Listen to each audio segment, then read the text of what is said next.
Hello दोस्तों, welcome to my YouTube channel daily Shiksha. दोस्तों, आज का जो हमारा टॉपिक है वो है विधि निर्माण। विधि निर्माण क्या होता है, इसे हम आज डिटेल में जानेंगे। संसद के अंदर मतलब कानून बनता कैसे, जितने भी कानून तुम देख रहे हो ना, ये बनते कैसे है ये देखेंगे। और हम धन विधेयक देखेंगे, साधारण विधेयक कौन से होते हैं वो भी देखेंगे, संविधान संशोधन विधेयक किसे बोलते हैं वो भी देखेंगे।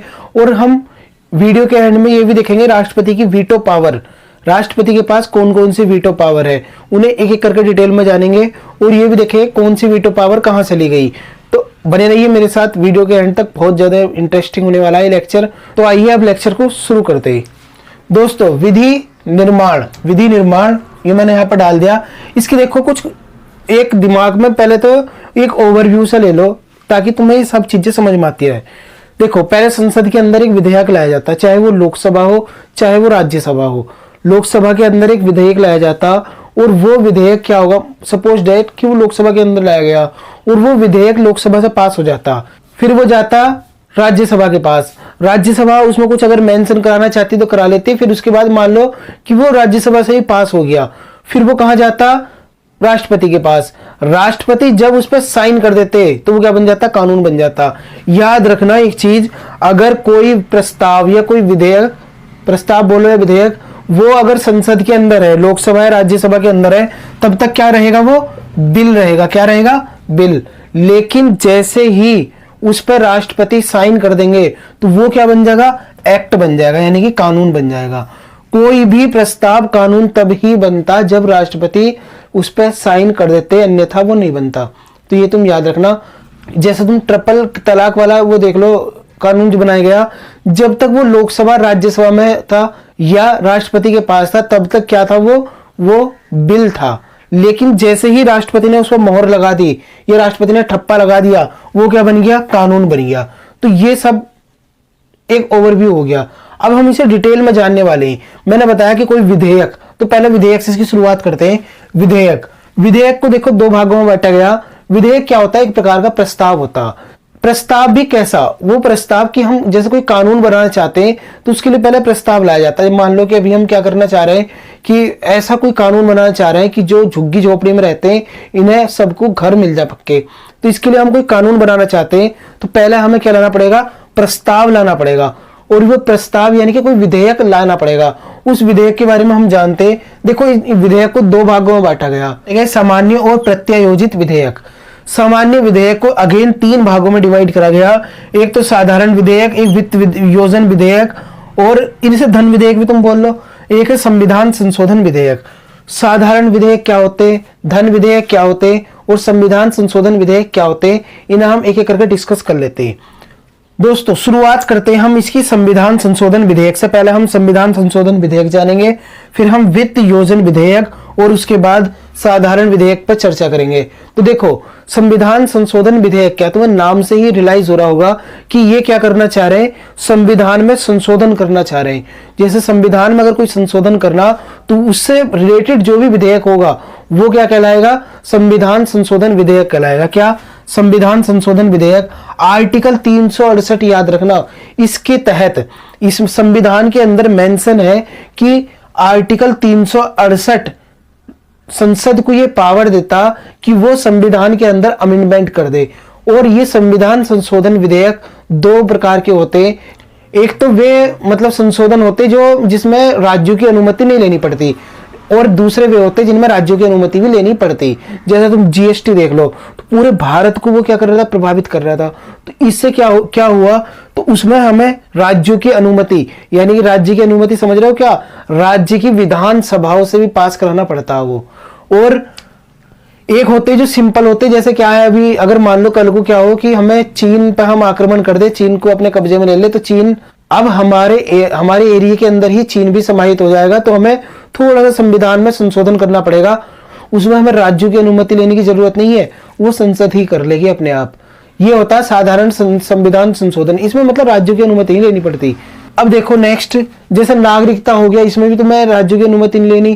कोई अगर भाषा संबंधित कुछ मसला है तो उसमें भी राज्यों से अनुमति नहीं लेनी, वो उसको संसद ही सर्वोपरि ही कर लेती। तो आई होप तुम्हें संविधान संशोधन विधेयक समझ में आ गया होगा क्या होता।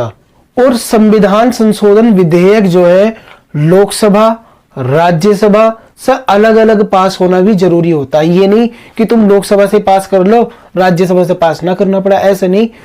जब या तो वो लोकसभा के अंदर लाया जा रहा तो लोकसभा से पास होगा फिर राज्यसभा में जाएगा, या पहले राज्यसभा में लाया जा रहा तो पहले राज्यसभा में पास होगा फिर लोकसभा में पास होगा, फिर कहां जाएगा, राष्ट्रपति के पास। और राष्ट्रपति जो है उस पर अपनी अनुमति देने के लिए बाध्य है। अगर कोई संविधान संशोधन विधेयक है, सरकार संविधान में संशोधन करना चाह रही तो क्या करना पड़ेगा, राष्ट्रपति को सिग्नेचर हाँ में ही करने पड़ेंगे कि हाँ ये कानून बन चुका, अब ये संशोधन हो गया। दोस्तों अब हम बात कर लेते हैं धन विधेयक के बारे में कि धन विधेयक क्या होते हैं। देखो धन विधेयक जिसमें सरकार अपने टैक्स बढ़ाने की बात करती है, घटाने की बात करती है, ये धन से संबंधित मसले होते हैं, वो सारे क्या होते हैं, धन विधेयक कहलाते हैं। और देखो ये मैंने बताया किस आर्टिकल में आते, तुम्हें बताना, मैं यहाँ पे लिख रहा हूँ, दो डिजिट लिखी हुई, देखो 1 एक डिजिट हो रहेगी, वो तुम बताओगे कौन सी, चीटिंग मत करना। देखो तो ये वो बताना कि मतलब किस आर्टिकल में धन विधेयक आते। कई बार एग्जाम में पूछा जा चुका और पूछा ही जाता है धन विधेयक से एक क्वेश्चन।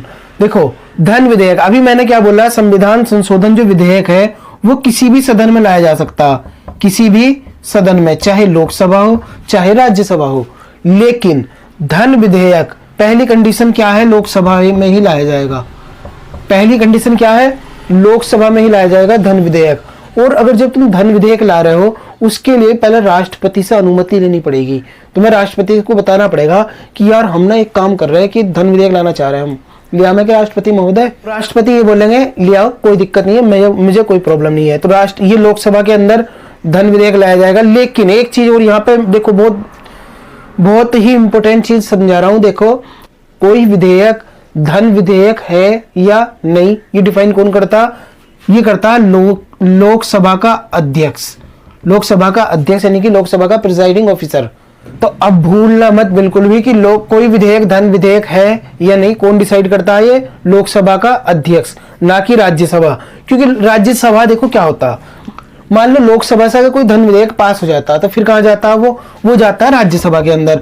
राज्यसभा कुछ नहीं कर सकती इसमें, केवल 14 दिन तक अपने पास रख सकती, और 14 दिन के बाद वो बोलती लोकसभा से कि अगर उसे लगता है कि कुछ इसमें संशोधन होना चाहिए, वो लोकसभा को बोलती कि भाई साहब इसमें धन विधेयक में थोड़ा बहुत चेंज कर लो तुम। लोकसभा की मर्जी है कि वो चेंज करे या ना करे।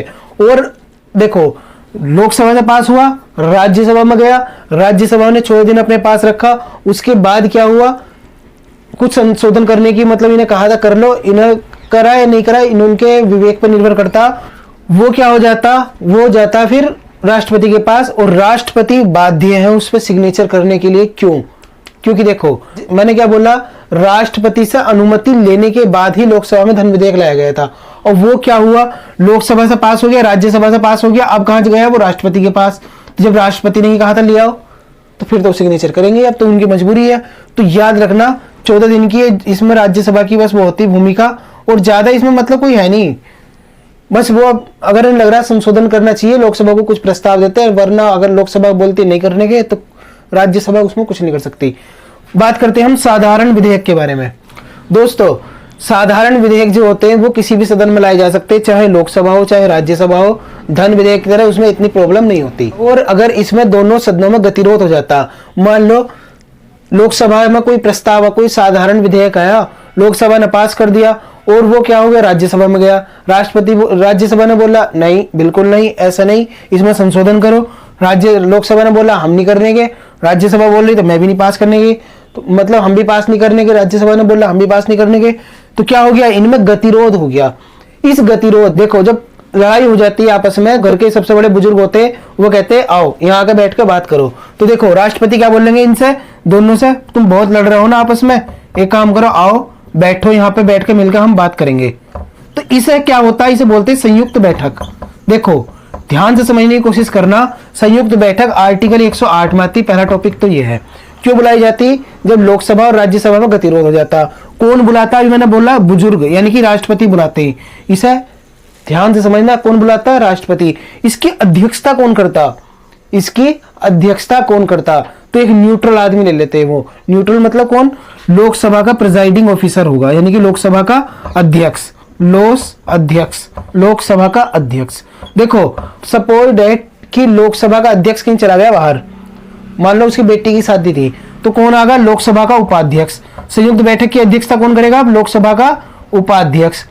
अब समझ लो लोकसभा का अध्यक्ष की बेटी थी और वो शादी किससे होगी? लोकसभा उपाध्यक्ष के बेटे से। तो दोनों ही नहीं आने के ना, अब दोनों ही अपने काम में बिजी। लोकसभा अध्यक्ष भी, लोकसभा उपाध्यक्ष भी, दोनों, एक के बेटी की शादी, एक के बेटे की शादी, दोनों नहीं आ पा रहे, संयुक्त बैठक की अध्यक्षता नहीं कर पा रहे। तो अब कौन करेगा? राज्यसभा का उपसभापति। कौन करेगा? उपसभापति। याद रखना, राज्यसभा का अध्यक्ष यानी कि प्रिसाइडिंग ऑफिसर नहीं करने का इसकी अध्यक्षता, क्योंकि वो उपराष्ट्रपति भी होता। नॉर्मली इसमें क्या होता है, संयुक्त बैठक में फिर वोटिंग हो जाती, और इसमें क्या होता है, प्रस्ताव जो भी संशोधन होते हैं वो होने हो जाते हैं और सुलझ जाता है मसला। ऐसा हमारे इतिहास में 3 बार हुआ जब से संविधान लागू हुआ। एक था दहेज प्रतिषेध विधेयक 1961 का, एक था बैंक सर्विस कमीशन, ये 1978 में आया था, मोरारजी देसाई की सरकार थी, उस समय पे संयुक्त बैठक हुई थी। तीसरा कब आया?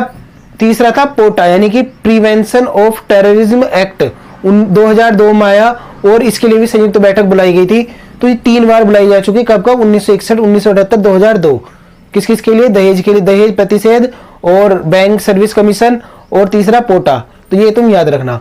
अब हम जान लेते, देखो मैंने तुम विधेयक समझा दिए, अब हम जानते विधि निर्माण होता कैसे है। ये तो तुम्हें समझ में आ गया होगा कि विधि निर्माण की मतलब विधेयक क्या होता है। साधारण विधेयक, धन विधेयक और संविधान संशोधन विधेयक। एक चीज यहाँ पे छोटी सी याद रखना कि संयुक्त बैठक का प्रावधान केवल साधारण विधेयक के लिए है, ना कि तुम्हारा संविधान संशोधन विधेयक और ना ही धन विधेयक। तो ये याद रखना कि हम धन विधेयक में अगर गतिरोध होता है लोकसभा या राज्यसभा में, तो क्या होगा? हम नहीं कर सकते, संयुक्त बैठक नहीं बुला सकते। संविधान संशोधन विधेयक भी खत्म हो जाएगा, लेकिन संयुक्त बैठक नहीं बुलाई जाएगी। अगर एक से पास हो गया, दूसरे सदन में गया, दोनों में गतिरोध हो गया, तो विधेयक खत्म, लेकिन संयुक्त बैठक नहीं बुलाने वाले। तो ये तुम याद रखना। अब हम करते, देखो मैंने तुम्हें विधेयक समझा दिया। विधेयक जब लोकसभा या राज्यसभा के अंदर चला जाता है तो होता क्या क्या उसके अंदर, तो इसे हम अब डिटेल से देखेंगे। देखो, विधि निर्माण की प्रक्रिया: प्रथम सदन, द्वितीय सदन, राष्ट्रपति। प्रथम सदन कोई सा भी है, अगर हम संविधान संशोधन विधेयक या साधारण विधेयक की बात करते हैं तो क्या होता है, कोई सा भी सदन हो, चाहे लोकसभा या राज्यसभा, इसमें कोई टेंशन वाली बात नहीं। शुरू में लोकसभा में लाया जा सकता और राज्यसभा में लाया जा सकता। मान लो लोकसभा में लाया गया तो यहाँ दूसरा सदन कौन सा होगा? राज्यसभा। और यहाँ पर अगर राज्यसभा में लाया गया तो दूसरा सदन यहाँ पर कौन सा होगा? वो होगा लोकसभा। यहाँ राज्यसभा तो यहाँ लोकसभा, यहाँ लोकसभा तो यहाँ राज्यसभा, इस तरीके से। आई होप तुम्हें समझ में आ गया होगा। दोस्तों, एक पिछली स्लाइड में एक छोटी सी बात छूट गई, वो देख लो। विधेयक 2 प्रकार के होते हैं, सरकारी और गैर सरकारी। सरकारी वो होते हैं जो मंत्री परिषद के द्वारा लाए जाते हैं और इनके लिए 7 दिन की पूर्व सूचना दी जाती है। याद रखना कितने दिन की? 7 दिन की। और एक होते हैं गैर सरकारी, जिसे प्राइवेट मेंबर बिल बोलते हैं। इसमें क्या होता है? 1 माह पूर्व सूचना दी जाती है। अगर 1 माह पूर्व सूचना दी जाती है कि हम कोई ऐसा बिल लाना चाह रहे हैं, तो आई होप तुम्हें सरकारी और गैर सरकारी में फर्क पता चल गया होगा। अब तुम देख लो प्रथम सदन। देखो प्रथम सदन के अंदर होता क्या है, जब कोई प्रस्ताव लाया जाता है तो उसके लिए पहले मैंने बोला अग्रिम सूचना देनी पड़ती। गैर सरकारी है तो 1 माह पूर्व सूचना देनी पड़ेगी। उसके बाद वो जो सूचना दे देगा, उसके बाद वो एक राजपत्र में छपेगा, उसके बाद आगे की प्रोसेस होता। देखो उसमें प्रोसेस में क्या होता, इसमें क्या होगा? प्रथम वाचन होगा, सदन के अंदर प्रथम वाचन होगा, और प्रथम वाचन में क्या होगा? विधेयक के कारण और उद्देश्य पर चर्चा करेंगे। तुम विधेयक ला रहे हो, क्यों ला रहे हो ये विधेयक, हमें बताओ। इसके उद्देश्य पर चर्चा करेंगे। देखो हमारे देश में कानून भले ही लेट बनता, लेकिन ऐसा कानून बनता जो और देशों के लिए नजीर बन जाता। वो प्रथम वाचन में क्या हो गया? इसके कारण और उद्देश्य पर चर्चा हो गई। देखो द्वितीय वाचन में क्या होगा? जब ये पता चल गया कि हाँ कारण सही है, उद्देश्य मतलब इसका पर्पस एकदम फिट है, और इसे थोड़ा बहुत भी अगर मन में डाउट होता है तो क्या करते हैं हम? फिर द्वितीय वाचन में समिति को दे देते हैं, प्रवर और संयुक्त प्रवर समिति को। प्रवर और संयुक्त प्रवर समिति को दे देते हैं। ये क्या करती है? उसे पूरा बारीकी से एक एक करके उस चीजों को समझती, उस विधेयक की जो बारीकी से उसका वो करती, अवलोकन करती। उसके बाद जब प्रवर समिति और संयुक्त प्रवर समिति इसे ग्रीन सिग्नल दे देते, बोलते थम्स अप, तो क्या होता?